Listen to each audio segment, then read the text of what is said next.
I knew I was in trouble the morning I walked outside to find a construction crew jackhammering my driveway and a foreman casually explaining that my private easement had been reclassified as an access road for a new subdivision. The absurdity of the situation hit me like the dust cloud from their machinery. 72 houses, freshly built across the ridge, all funneling traffic across the one bridge I owned. My bridge. Paid for, maintained, and deeded to me decades ago. And yet here was a man in a neon vest trying to assure me it was no big deal, because the HOA had plans for it. I asked him if these plans involved writing me a check for the 5 figures I spend annually reinforcing the century-old truss work. He laughed and said, "The HOA will cover that." That was the moment I realized he thought the HOA had authority over me. Worse, he thought the HOA controlled the bridge. I didn't correct him. Not yet. Some problems are too entertaining to solve quickly. By lunch, the HOA president herself, an impeccably dressed woman named Marjorie with pearl earrings and the tone of someone who mistook her McMansion for Buckingham Palace, knocked on my door. She extended a manila folder as if she were handing down a royal decree. Inside was a letter declaring that my easement was a public utility resource, and as such I was obligated to keep the bridge open, accessible, and maintained at my own expense. The kicker? They wanted me to install decorative lighting along the railing to match the aesthetic of the community. I stared at the signature block, which proudly displayed Homeowners Association, Whispering Pines. Whispering Pines wasn't even incorporated 5 years ago. My bridge had been standing since 1912. Instead of throwing her letter back in her face, I smiled. I told her it was interesting, and that I'd look into it. Because here's the thing, when someone arrogantly assumes power they don't have, the most effective revenge is patience. They'll always overplay their hand. Always. Within a week, they had. The first escalation came when I found orange cones and a temporary stop sign placed at the foot of my bridge. A bored teenager in a reflective vest was waving cars through as if it were a 4-way intersection. I pulled over, rolled down my window, and asked who told him to stand there. He proudly said the HOA was paying him $10 an hour. I asked if he knew the HOA didn't own the bridge. His grin faltered. I handed him a bottle of water and told him to go home before his paycheck bounced. That night, the HOA board sent out a community-wide email declaring that bridge operations were now under their management. Operations. Like they were running a toll plaza on the George Washington Bridge instead of trespassing on a wooden structure held together by my sweat and stainless steel bolt. I ignored the email. They didn't like that. 2 days later, I received a notice of easement violation. It accused me of neglecting maintenance and endangering community safety by failing to post proper signage. The penalty was a $500 fine, payable to, of course, the HOA. The audacity would have been funny if they hadn't sent it certified mail like it was an IRS audit. So I made a phone call. Not to a lawyer. Not to the county clerk. I called Earl. Earl is a retired highway engineer who helped me reinforce the bridge after a flood 10 years ago. He knows every bolt, beam, and stress point better than anyone alive. I asked him to swing by and take a look. He showed up in his rusted Ford, walked the length of the bridge, spat into the river, and said, "Structurally sound. You could drive a convoy of tanks over this thing." Then he chuckled. "Why?" I told him what the HOA was trying to pull. He laughed so hard he nearly fell through the railing. Then he got serious and said, "Let 'em dig their hole. You've got the deed. You've got the county plat map. They're in Fantasyland. Just don't stop them. The deeper they go, the harder they'll hit bottom." That was exactly my plan.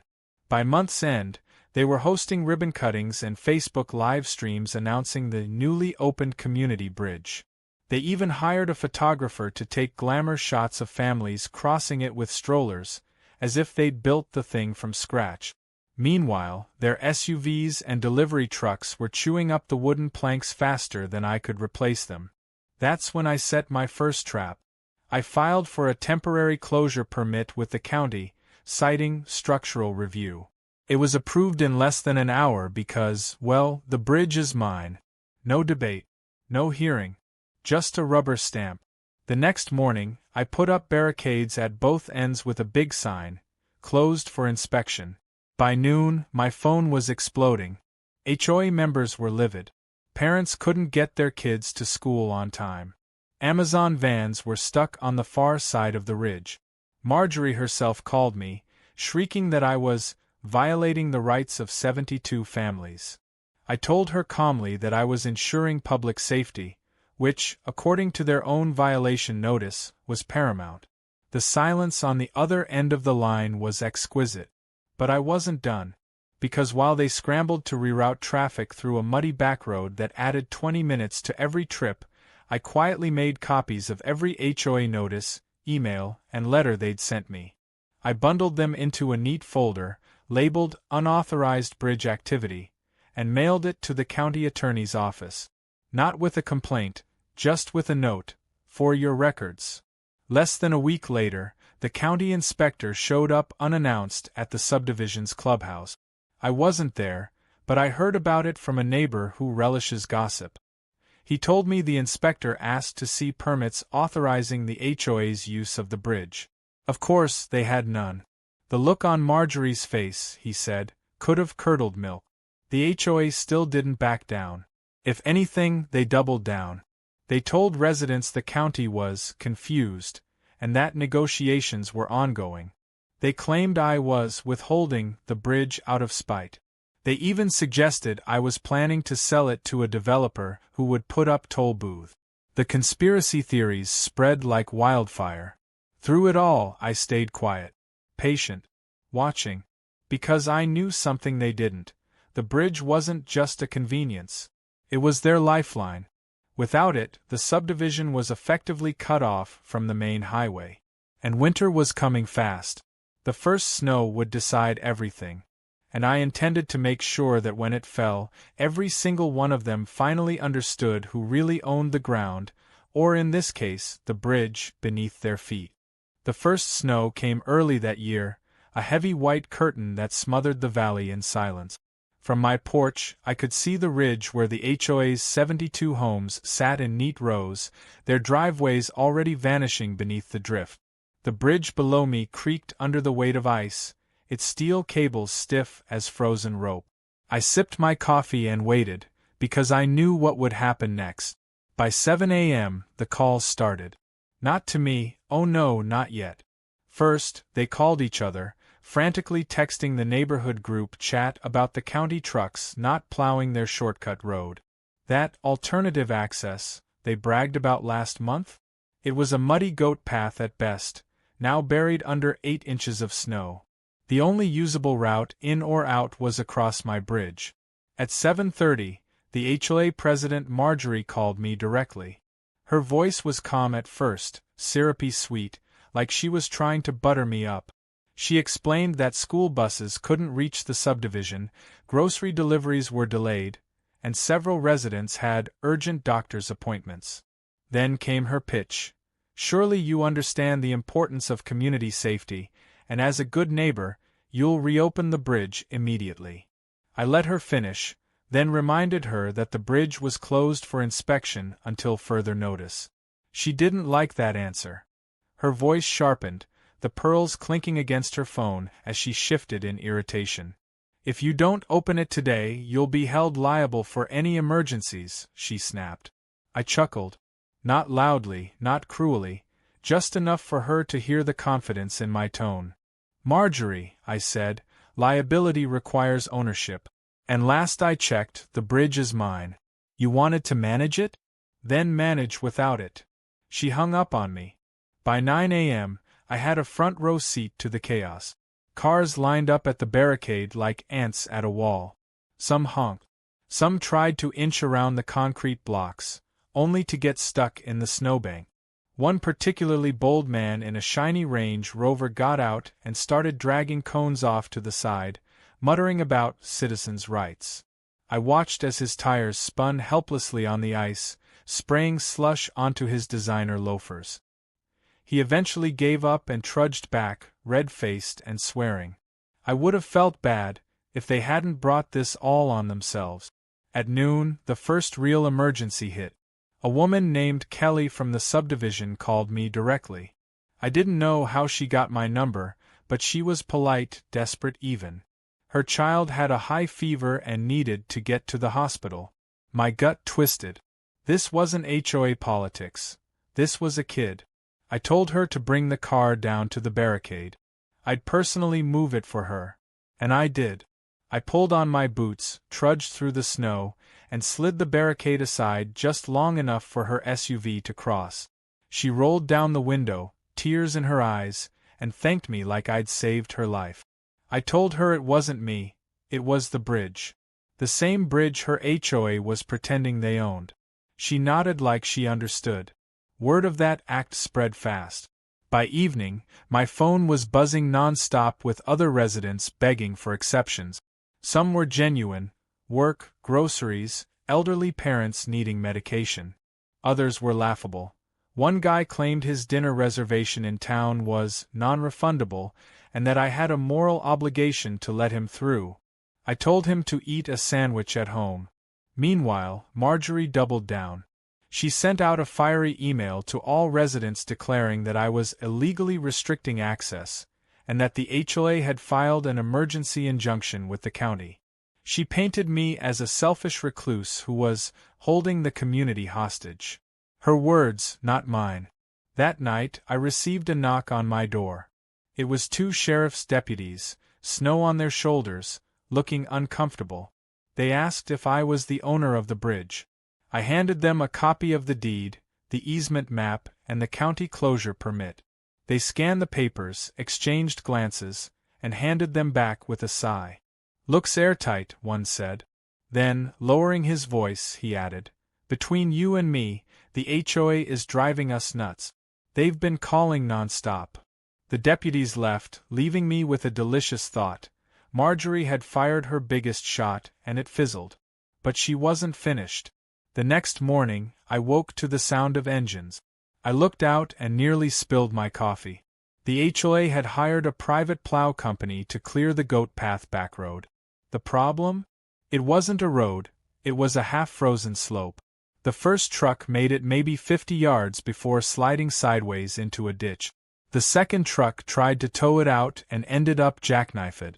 The spectacle drew half the subdivision, bundled up and filming with their phones. It was a circus, and I was the ringmaster without lifting a finger. By day 3, supplies were running low. Delivery companies refused to risk the back road, and nobody could haul groceries across the snow. Residents began to grumble openly about the HOA board. I overheard a conversation at the local diner where one woman said, "If Marjorie hadn't antagonized him, we'd still be using the bridge." Another muttered, "Why are we paying dues if they can't even keep the road open?" The cracks in their unity were spreading faster than ice on glass. That evening, I received a surprising visitor. It wasn't Marjorie, but a man named Daniel, one of the newer residents. He showed up on foot, shivering in the cold, and knocked politely. I invited him inside, poured him a cup of coffee, and asked what brought him. He said he wasn't there to argue. He just wanted to understand. I explained everything: the deed, the easement, the maintenance costs, the county permit. His eyes widened. "So the HOA really doesn't own it?" he asked. "Not a nail, not a board," I replied. He nodded slowly, then leaned forward. "If you don't mind me asking, why haven't you just locked it down permanently?" That question stuck with me. Because the truth was, I could. With one chain and padlock, I could end their delusion forever. But there was something more satisfying in letting them unravel themselves. Still, his visit planted a seed. Maybe there was a way to make the residents see the truth without me becoming the villain Marjorie painted me as. I found my answer the very next day. The county inspector returned, this time accompanied by a stern-looking attorney. They parked at the barricade, clipped on reflective vests, and walked the full length of the bridge while taking photos. I stayed on my porch, pretending not to watch. After an hour, they left without a word. That afternoon, an email leaked from the county office. Someone forwarded it to me anonymously. It said the HOA had been warned that continuing to claim ownership of the bridge could result in civil penalties, including restitution for any damages caused. When I read that line, I nearly laughed out loud. Damages? The SUVs, the moving trucks, the endless parade of HOA traffic had worn deep ruts into the wooden planks. Repairs alone would cost tens of thousands. And guess who'd be footing that bill if the county pressed forward? Not me. The timing couldn't have been better. Snow kept falling, supplies dwindled, and the HOA board was on the verge of mutiny. Marjorie tried to keep control with rousing speeches about standing firm and not letting outsiders dictate our community. But the residents weren't buying it anymore. When 72 houses turn against their queen, the coronation dress starts to look a lot like a straitjacket. That Friday night, as snow drifted against my porch rail, I opened my front door to find a delegation of neighbors standing there, led by Daniel. They weren't shouting, they weren't demanding, they looked tired. Grocery bags in their hands sagged half empty, their coats were dusted with frost, and their expressions said everything Marjorie's speeches hadn't allowed them to admit. They were trapped, and they knew it. Daniel cleared his throat like a man forced to speak for a group that couldn't quite decide whether they were allies or enemies. "We know the HOA doesn't own the bridge," he began. "We know they've been lying.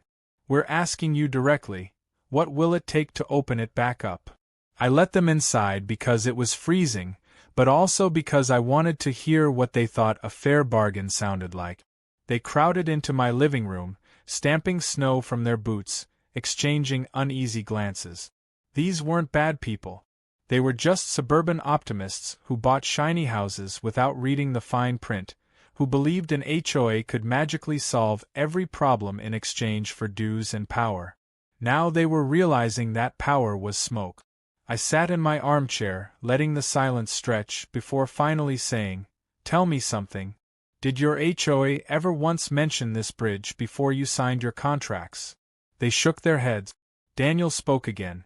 "They told us there was community access to the highway. They said maintenance was handled. None of us knew it was private. We didn't even think to ask." "Of course you didn't," I said. "You assumed because that's what HOAs want. They thrive on assumption. They want you thinking you're safe because someone else is handling the details. But those details matter." An older man in the group, wearing a veteran's cap, rubbed his jaw. "So what happens now? Are you going to keep it closed forever?" That was my chance to twist the knife. I leaned forward and said, calm and measured, "What happens now is up to you. Either you stay chained to an HOA that doesn't own the ground you walk on, or you realize they've been bluffing from the start. You don't owe them loyalty, they owe you answers. Until then, the bridge stays closed." It landed harder than I expected. You could feel the air shift. People exchanged glances that weren't just frustrated anymore, they were calculating. Some whispered. Daniel's wife asked bluntly, "What if we pay you directly? For maintenance? For access? Something official?" That stopped me cold. Because for weeks I'd been maneuvering to prove the HOA powerless. But here, right in my living room, were the actual residents acknowledging reality and offering terms.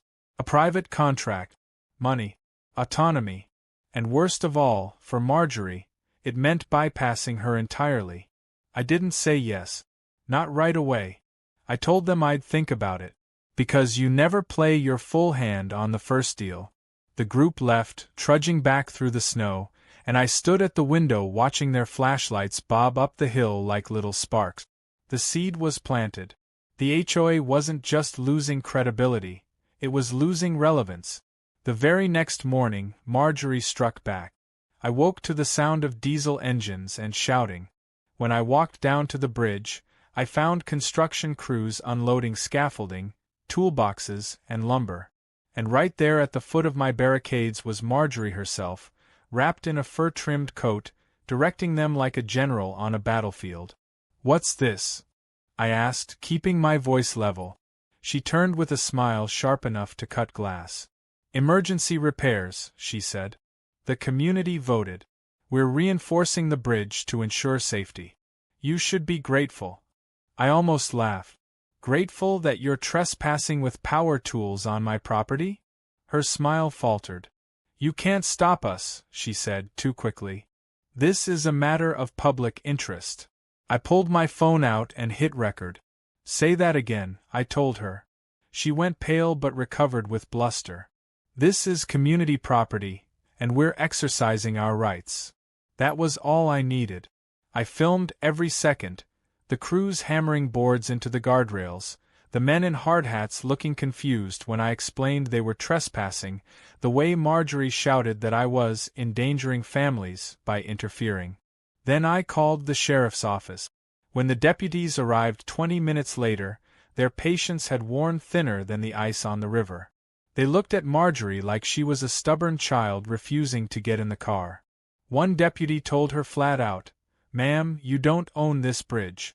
You don't have the authority to order construction here. Pack it up." The crews packed up. Marjorie shrieked about lawsuits, about calling the county commissioner, about federal highway regulations that didn't even apply. None of it mattered. The deputies warned her that further interference could lead to charges. She stomped off, heels punching holes in the snow, her authority bleeding out with every step. And here's where the twist came.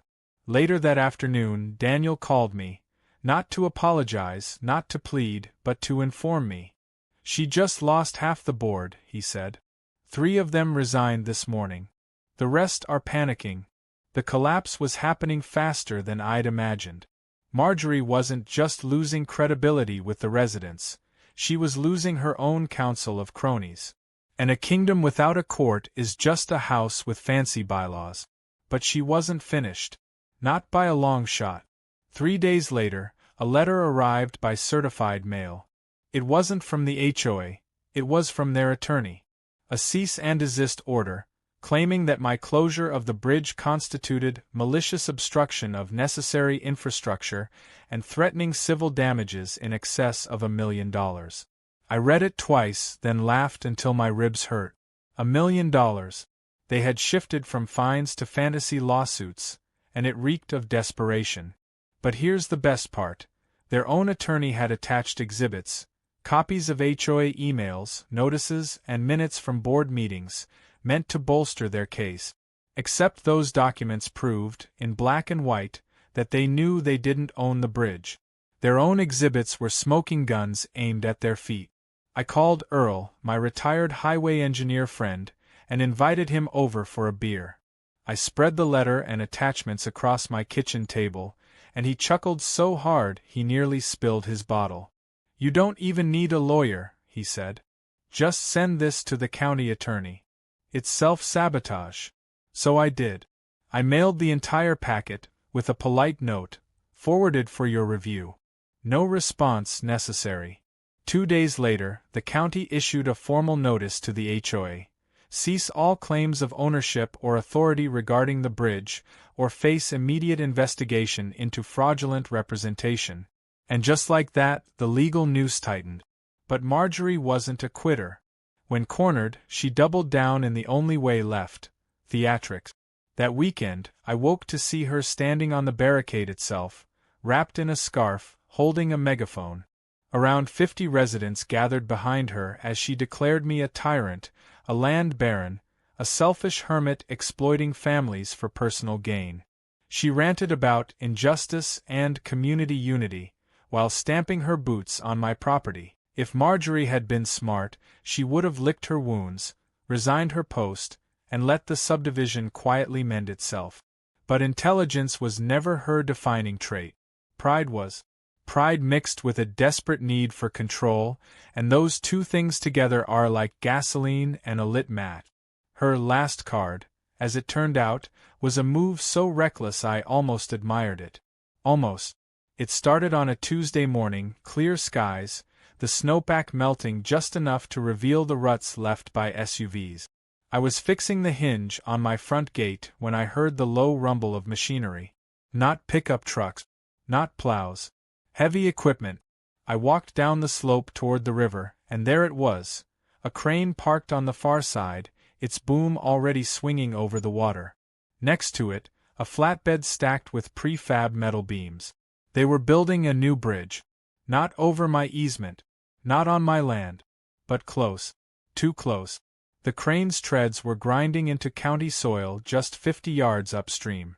And there on the bank, in her immaculate coat, stood Marjorie, arms folded, chin lifted, every inch the queen reclaiming her crown. She spotted me and raised her voice so the crew could hear.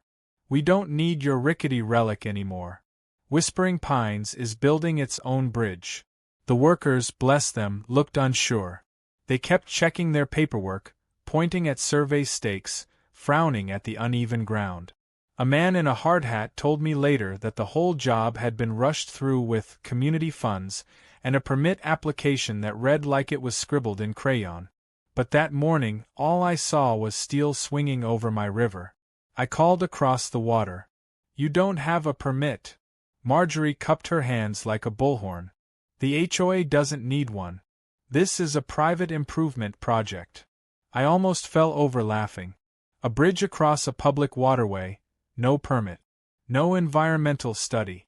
No engineering review. Nothing but Marjorie's conviction that if she declared it loudly enough, it would become law. I pulled out my phone, snapped a dozen photos, and emailed them to the county inspector before the crane had even finished its first lift. By the time I got back up to my house, my phone was ringing. It was the inspector himself, voice tight with disbelief. "Please tell me they're not actually putting steel in the river." "They are," I said. "And I've got video." He cursed under his breath. "Stay out of it. We'll send someone immediately. Don't confront them." But of course, I didn't stay out of it. I wasn't about to watch them scar the riverbank while the cavalry lumbered down from town. So I took a folding chair, carried it down to my side of the bank, and set it up like I was front row at a circus. I cracked a soda, leaned back, and filmed everything. By noon, word had spread across Whispering Pines. Residents streamed down in snow boots and scarves, cheering like it was a groundbreaking for the Golden Gate. Marjorie soaked it up, waving like a senator kissing babies. The more I filmed, the more absurd it became. They were trying to drop steel beams onto ice-choked water with no foundation, no pilings, nothing. It was a bridge to nowhere, and it was already starting to tip. That was when the county trucks rolled up. White decals, flashing lights, men in reflective jackets climbing out with clipboard. The crowd fell silent. One of the inspectors barked at the crane operator to shut it down immediately. Marjorie stepped forward, clutching her HOA binder like it was the Constitution. "This is a community project," she declared. "We have every right." "No, you don't," the inspector cut in.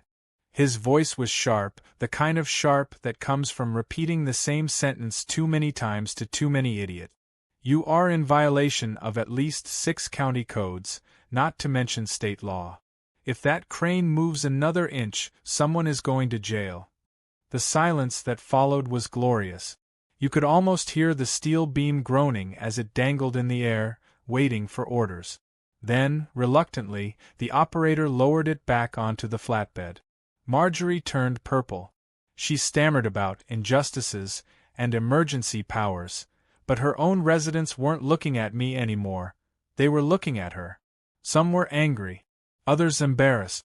All of them suddenly realized they'd been led into a fiasco. The county ordered the site vacated on the spot. Heavy equipment retreated, residents trudged home, and Marjorie stormed off with her binder clutched to her chest like a defeated general carrying the last flag. But the damage was already done. Not to the riverbank, that could be repaired, but to her authority. The next day, 6 homeowners came knocking on my door again. Not angry this time. Almost apologetic.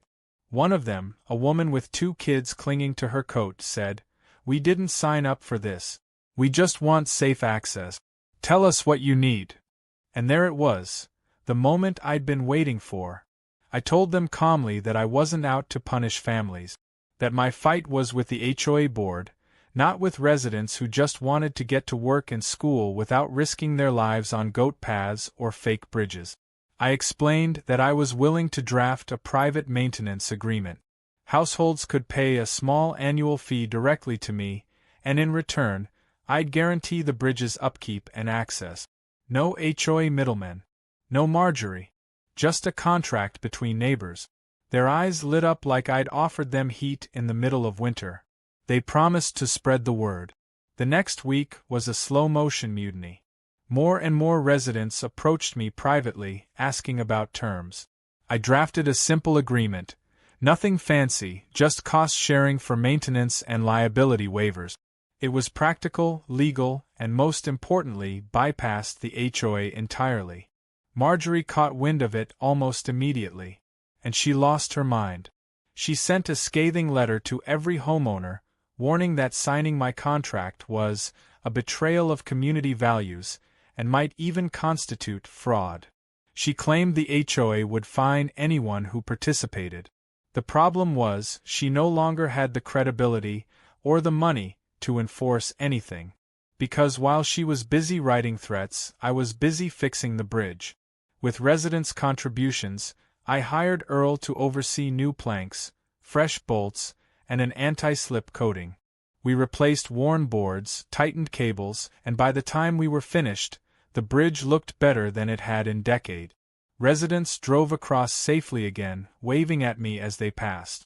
Some even stopped to shake my hand. The symbolism wasn't lost on anyone.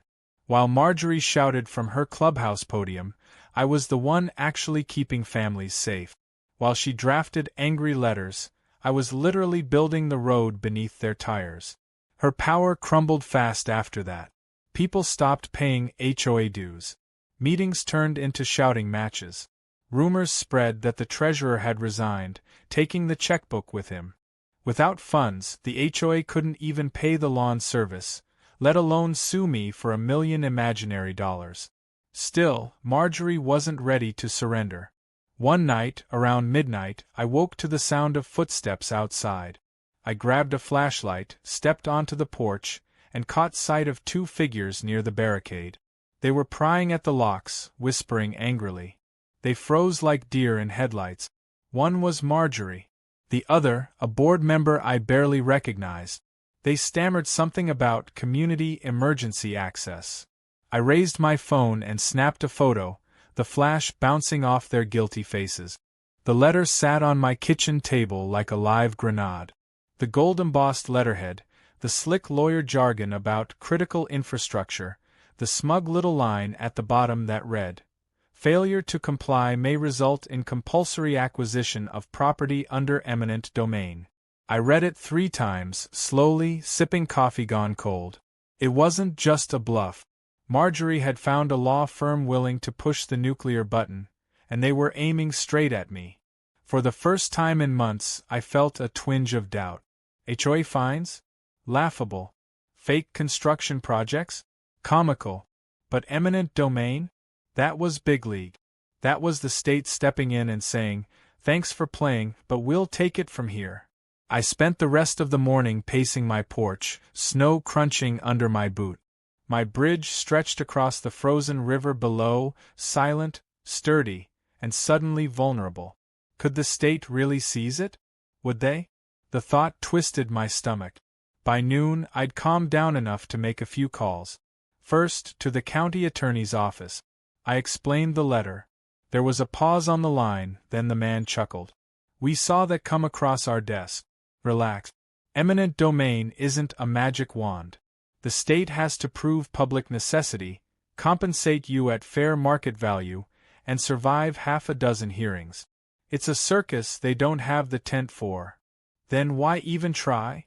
I asked. "Because your HOA president is loud, well-connected, and desperate. She's calling in favors. But don't worry, she's making enemies faster than friends." That gave me a sliver of hope, but I wasn't content to sit back. If Marjorie wanted a war in the Statehouse, then I'd bring the fight to her doorstep before she got her chance to spin the story. I called Daniel, told him what was happening. He swore under his breath and said, "Then it's time everyone knows the truth." Not just the residents, everyone. That's how the idea was born. 2 days later, I held a community meeting.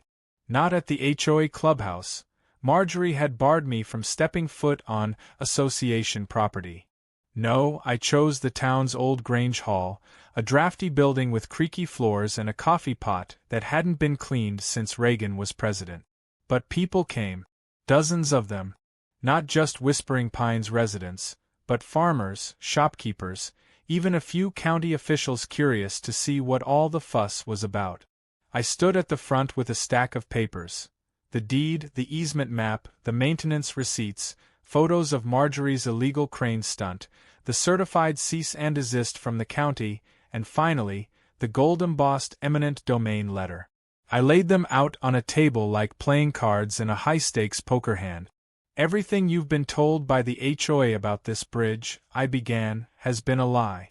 They don't own it. They never did. They've tried fines, threats, illegal construction, and now they're trying to steal it with state power. Murmurs rippled through the room. I let them settle before continuing. This isn't about me. It's about control. If they can take my bridge, they can take anything. Your money. Your property. Your freedom to make decisions without someone waving a binder in your face. I didn't raise my voice. I didn't need to. The documents did the shouting for me. When I finished, Daniel stood up from the back. My family signed his agreement, he said, holding up his copy. My neighbors did too. The bridge is safe because of him, not because of the HOA. And if they think they can sell us out to the state, then they don't speak for us anymore. Applause broke out. Genuine, not polite. The Grange Hall buzzed with conversation afterward. People lined up to sign my agreement. One even suggested forming a new association. Voluntary, transparent, no dues beyond the essentials. Others muttered openly about dissolving Whispering Pines HOA entirely. By the end of the night, the tide had turned. Marjorie's kingdom was bleeding supporters like a ship taking on water. But Marjorie wasn't done. The following week, she staged her boldest stunt yet.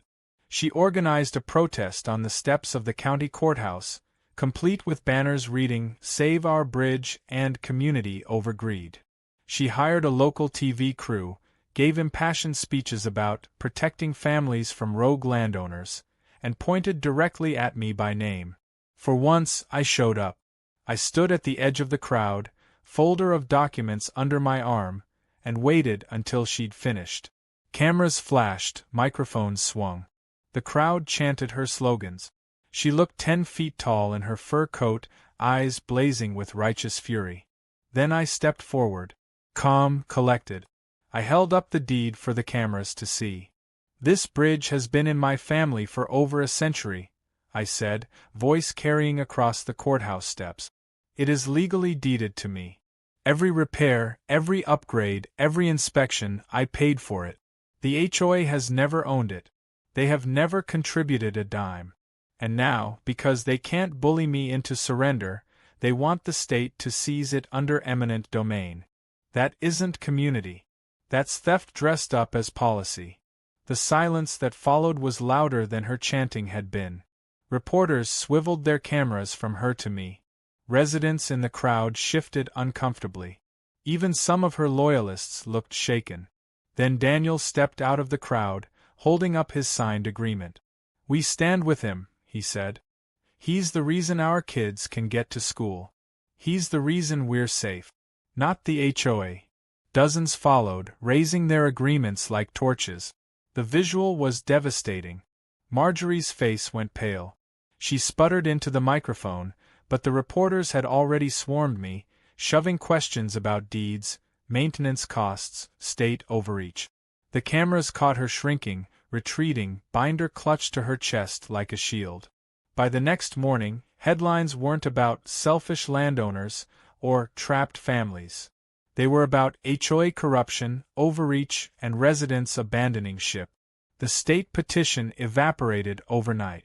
Officials released a statement saying eminent domain was not in the public interest, and that the matter was a private dispute. Which was bureaucratic language for, "We're not touching this mess." Marjorie's reign ended not with a bang, but with a whimper. She resigned from the board, citing health reasons, though everyone knew it was humiliation. The HOA sputtered for a few weeks, limping through meetings with dwindling attendance, until one day a notice quietly went out: Whispering Pines Homeowners Association was dissolving. Effective immediately. Just like that, the monster deflated. In the weeks that followed, life returned to something resembling normal. The bridge stayed open, stronger than ever, maintained by a cooperative of residents who now understood its value. People waved when they crossed, stopped to chat, even dropped off pies as thanks. Daniel and his wife became friends, real friends, not just neighbors by necessity. Sometimes, when I walked the length of the bridge at dusk, I thought about how absurd it all was. An HOA tried to seize a century-old structure with fake fines, illegal construction, and even state power, and lost, not because I fought harder, but because their own arrogance collapsed under its weight. But the truth is, it never stopped being funny to me. Funny in that dark, ironic way where you can't decide whether to laugh or shake your head. 72 houses built on assumption, led by a woman who thought pearls and a binder could rewrite deeds older than her grandparents.